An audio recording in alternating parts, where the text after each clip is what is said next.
Hey, good morning everybody. It's Ned over at My Philippine Dreams. Let's walk, let's talk, and let me babble on about how the Philippines has changed me over the last 8+ years.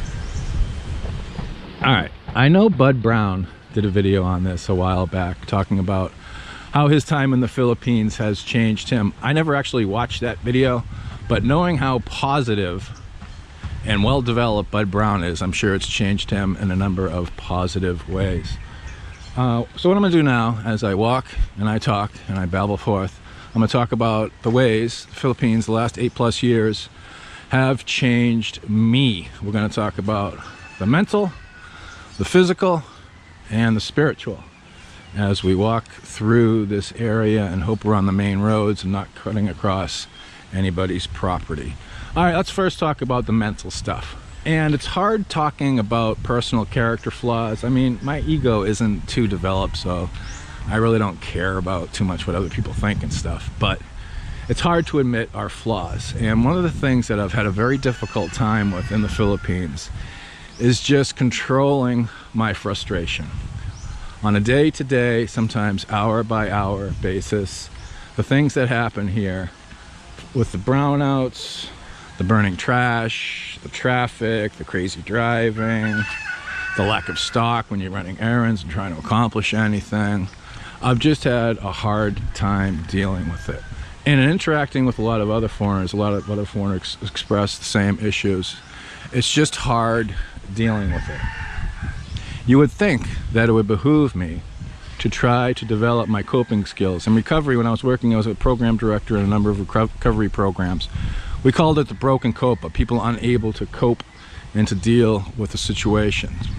And life in the US, you know, is pretty straightforward, pretty simple. Everything basically works, everything functions. When you go out, you know, it's actually enjoyable going out and running errands, going to stores, shopping, doing all that stuff. Here, I dread it. Because again, you know, the traffic and all that stuff. And I know right now at this point, a lot of people are saying, oh, if you don't like it, you can just leave, you know. But it's not that. There's 90% of my time in the Philippines is a positive, enjoyable experience. It's just that 10% that I have a difficult time with. And I'm sure there's other people that I can identify with that. And just brushing it off by saying, you know, the planes fly both ways and you can leave. That's not really addressing the issue. That's not really addressing the problem. Now, I know a number of foreigners that have been here for 20, 30 years that have adjusted very well. They've just taken it in stride. You know, they got the whole Hakuna Matata thing going, and they're able to deal with it better. All right, second thing, mentally, I've developed a higher level of resignation to the reality of life here that can happen sometimes, to all these issues that we all know and we all see each and every day. I've come to take it to a certain level in stride. In the Philippines, they refer to it as bahala na. A lot of times they'll say bahala na si Batman. It's basically just, it is what it is. It's whatever will be, will be. It literally means up to. And na is like there, that, him, there, the situation, whatever. So like if you say to somebody, hey, where do you want to go up to eat tonight? They'll say bahala ka, it's up to you. Or when, you know, the tricycle driver is, you ask him how much it is to go to Hypermart or whatever, and he says bahala ka. You know, he's basically saying, let's see what he'll offer, and then I can argue with him. So my level of bahala na has ridden a little bit higher, even in the face of the frustration of life here sometimes. Wow, look at that bamboo. There's some good soil right here. They call this bamboo soil. So when you see these giant copses of old bamboo, and there's a huge one over there too, you know, this is good soil. Because again, what it comes down to is, you know, the serenity prayer. A lot of things are out of my hands, and I just have to know the wisdom and have the wisdom to know what I can control and what I can't control. Good morning. And what I can't control. And that's Pakiki-sama. Everybody says good morning. Good morning, Ito. This is a racing bike right here. Good morning. All right, third thing, mentally, how the Philippines have changed me. It's made me more polite. I've talked about it before, and there is this concept here, and it's actually in Tagalog. It's called Pakiki-sama. Good morning. Good morning. Which stands for smooth interpersonal relations. It's literally SIR. S-I-R is the acronym, smooth interpersonal relations. Good morning. Oh, they weren't too Pakiki-sama. So when dealing with Filipinos, I am usually more polite than I normally am with, say, like foreigners, because especially foreigners from the US, you know, we all deal with each other like we do in the US. We're brusque, we're arrogant, we're to the point, we know everything, and we'll argue a losing battle till we're red in the face. Hey, good morning. So I have tried to embrace Pakikisama to the best of my ability. And as you see, everybody here says good morning. When you're messaging somebody, when you're texting somebody, when you're calling somebody, when you're, you know, messaging them on Viber, WhatsApp, whatever you might be using, Facebook Messenger, the first thing you say is good morning, good afternoon, good evening. That's just the way it is. Good morning. So that's a positive thing that has occurred to me, change. And change is good. I just got to work on, you know, trying to deal with my level of frustration sometimes here. And one of the coping mechanisms that I'm using right now is I've enlisted my wife and my sister-in-law to try to deal with as much Filipino stuff as they can, so I don't have to deal with it. They have a program, there's something called fixers in the Philippines. Those are the guys that, for example, down in, if you need to go to LTO to renew your license, get registration and everything, back in the day before they banned them, you just talk to a fixer. This dude's usually hanging outside for an extra 100 pesos or whatever. He'd do all that stuff for you. He'd go in, file all the paperwork, get your license, get your registration, whatever. He'd deliver it to you, and it was done. And fixers were great because a lot of people just don't want to deal with the long lines, the chaos, and the inanity of bureaucracy and changing rules. Oh wow, looks like this tree just went over with Odette. Not much damage down here in southern Negros from the storm at all. Alright, now let's move away from the mental stuff and let's talk about physical. After 8+ years, I'm 8+ years older. My time in the Philippines, I have broken my back in a motorcycle accident of sorts up in Mabinay. I still hate Mabinay. There's a friendship palm. It's falling apart. I think Odette wiped that too. And recently, I had a compression fracture to my neck, which herniated a disc in my C6, C7. So I can say like Kurt Angle, I broke my freaking neck. This has resulted physically in me not being able to go to the gym, maintain my muscle mass. So people think I'm sick because I've lost so much weight and so much musculature. But I'm 54 now, so I guess that's just the way it goes. I hope I'm going the right way. This beautiful mango tree, this is how they get up to... Actually, it looks like somebody's got a platform up there. Maybe it's the MPA. But again, we're talking about fabrication. This is a very old piece of bamboo right here. And they've just driven probably cocoa lumber stakes through it to create a ladder. And at 200 pounds, I wouldn't want to be the one climbing that ladder, but I don't have to. Also, skin cancer. When I first got here, I rode around a lot in tank tops and t-shirts and all that stuff. I didn't wear a helmet, didn't have facial protection. I wasn't doing what Filipinos do. If you see Filipinos, a lot of times they're driving around, they look like mummies. They look like mummies on 2 wheels. And they're doing that because the sun is so brutal here. So over the course of the past 8 years, I developed skin cancer. Luckily, it wasn't a severe case, and I was able to get it dealt with when I was back in the United States in November and December. But that's something you got to keep an eye on. And again, make sure you're wearing proper sun protection because we are close to the equator, or close-ish to the equator, and that sun is brutal. I hope I'm going the right way. Related to that is macular degeneration.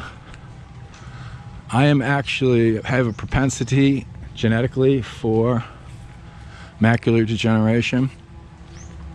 And a lot of times when I was here, I was wearing local sunglasses. Those are the ones you buy for $1. They're 50 pesos. And here is, this looks like a dog skull. That's a big dog.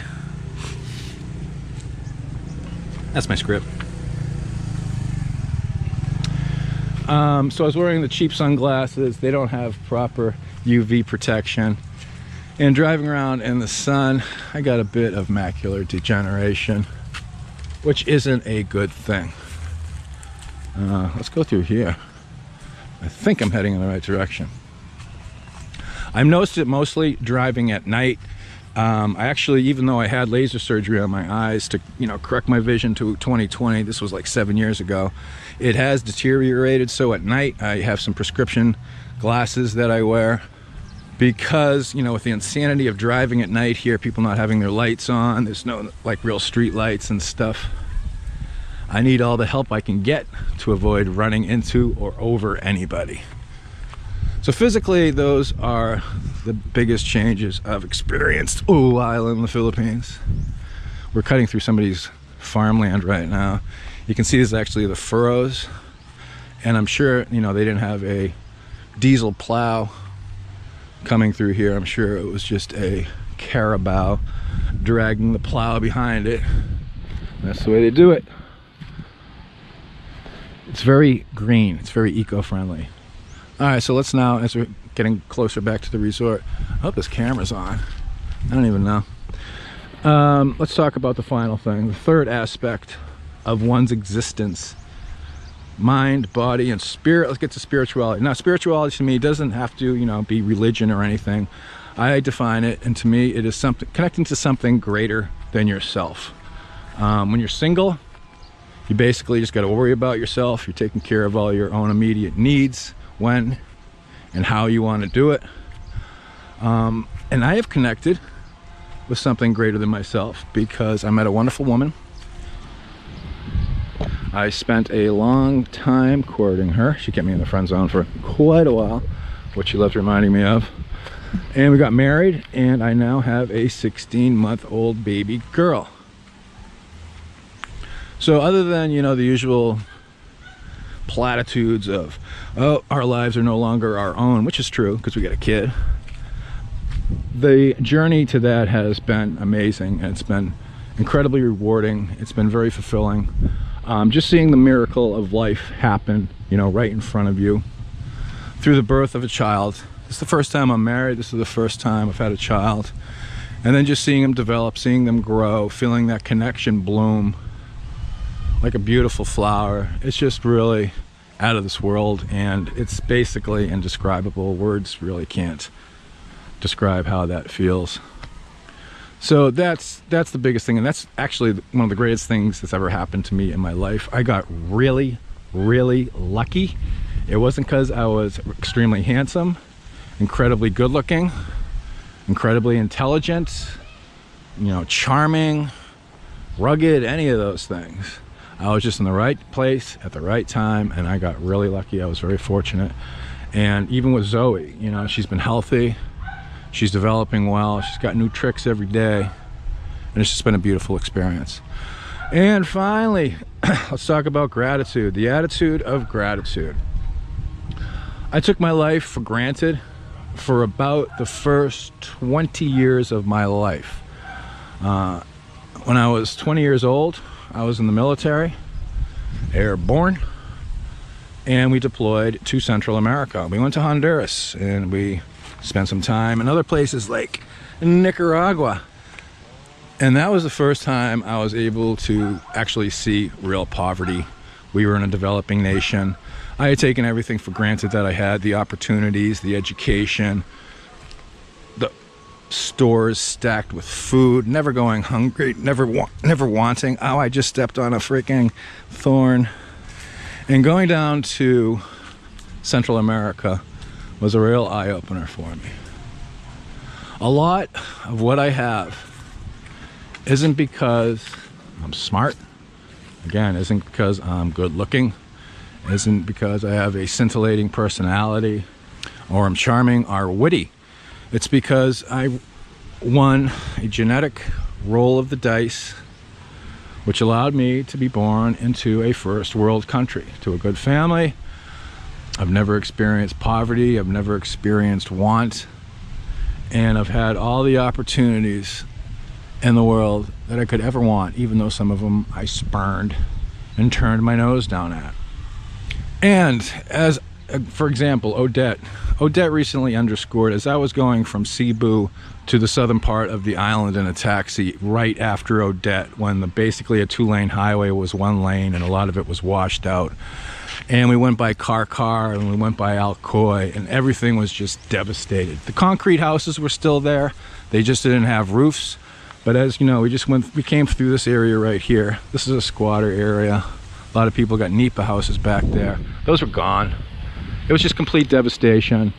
You know, at the time we didn't know the loss of life. Last I heard, it was 387 people were killed. There's still a lot missing. They'll probably never be recovered.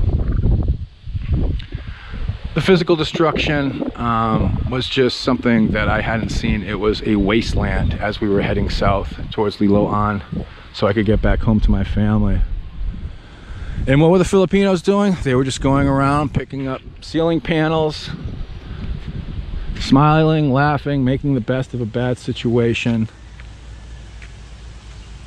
Whereas, you know, they didn't have electricity, they didn't have water, they didn't have, you know, the basics.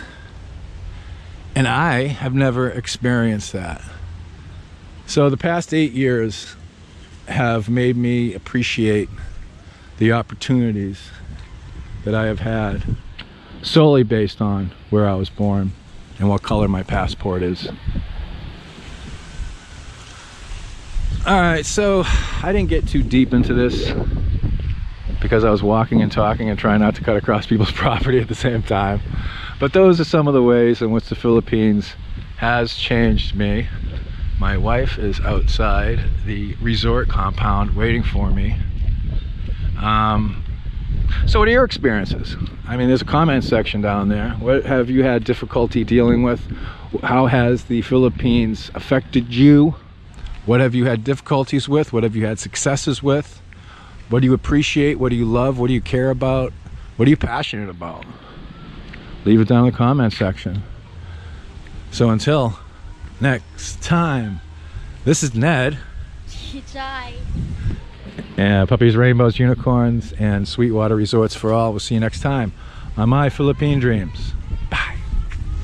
Hey, if you consider our work to be of any value, consider supporting us on Patreon. If you're a Patreon, you get a free copy of my ebook, and we do monthly Google Hangouts. So consider doing that, if you would please.